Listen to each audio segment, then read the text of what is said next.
Hello, welcome back to my YouTube channel.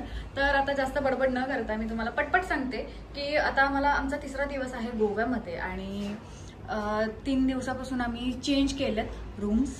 तर पहिला जेव्हा आम्ही आलो होतो सो फर्स्ट डेला आम्ही फक्त एकदम नॉर्मल हॉटेल घेतलेलं कारण की आम्हाला बुकिंग्स नव्हत्या भेटल्या. सेकंड डेला आम्ही घेतलेला एक विला जे 4 लोक त्याच्यात ऐसपैस राहू शकतात असं. त्याचं ऑलरेडी व्लॉग मी अपलोड केलेला आहे माझ्या यूट्यूब चॅनलवरती आणि तुम्ही माझ्या ब्लॉगला खूप जास्त प्रेम देते त्यामुळे मला अजून गोष्टी एक्सप्लोर करायला आवडत आहेत आणि चांगलं वाटतंय. तर आता आम्ही थर्ड हॉटेलवरती आलेलो आहे. म्हणजे आज आमचा लास्ट डेच आहे. उद्या आम्ही निघल मे बी. आम्ही जास्तीत जास्त 3 ते 4 दिवसांची ट्रिप काढतो गोव्यामध्ये. तर आता आम्ही सेकंड जो विला घेतलेला तोही खूप क्लास होता आणि खूप छान होता, ज्याच्यामध्ये स्विमिंग पूल वगैरे होतं. आता आम्ही जे हे थर्ड हॉटेल जे आहे हे आहे कॉटेजमध्ये. ओके, कॉटेज टाईपमध्ये आम्ही हे हॉटेल घेतलंय आणि खूप म्हणजे खूप भारी आहे. लिटरली बाहेर पूर्ण ग्रीनरी आहे आणि सी व्ह्यू वगैरे जे आहे ते इथून 5-10 सेकंदाच्या अंतरावरती आपण डायरेक्ट याच्यामध्ये जाऊ शकतो बीचवरती. सो आम्हाला आता बीचवरती थोडेफार व्हिडिओ बनवायचे होते म्हणजे स्पेशली मला. सो म्हणून आम्ही बीच साईडचा कॉटेज घेतलंय, हॉटेल घेतलंय. त्याचं नाव वगैरे मी तुम्हाला पुढे सांगेनच. सेकंड थिंग, गोव्यामध्ये मोस्ट एक्सपेन्सिव्ह आणि चांगले नाव असणारे फेमस असणारे हे काही कॉटेजेस आणि हॉटेल्स आहेत त्याच्यामध्ये आम्ही थांबतोय. तर हे जिथं आम्ही थांबलो हे पण खूप इथं फेमस आहे आणि थोडंसं एक्सपेन्सिव्ह आहे कारण की सी व्ह्यू आहे. तर चला एक्सप्लोर करूया. हा बाहेरचा एरिया आहे. इथं सगळेजण काही लोक बसलेले आहेत.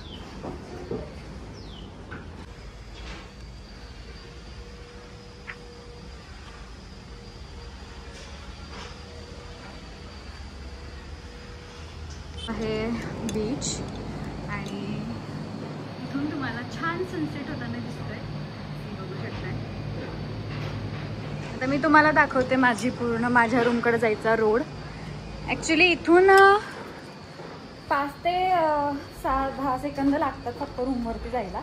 आणि हे जे रूम्स आहेत हे सगळे सी व्ह्यूचे आहेत आणि ह्याची कॉस्ट चालूच होते 12,000-10,000 पासून स्टार्टिंग.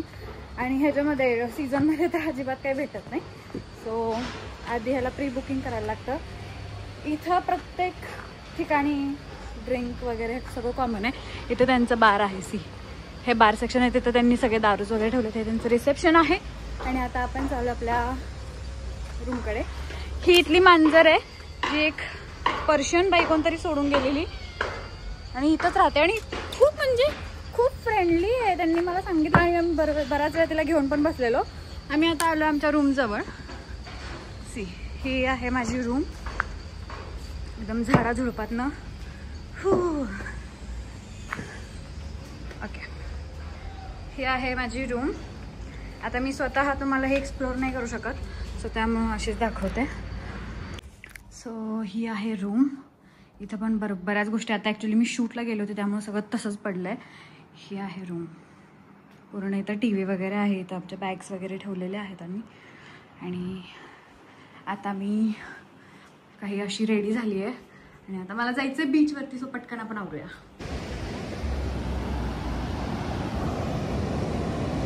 हा आहे आमच्या हॉटेलचा मागचा व्ह्यू. हॉटेलच्या जस्ट मागे इथे आहे. 10 सेकंदमध्ये बीचवर, 10 सेकंदमध्ये रूममध्ये.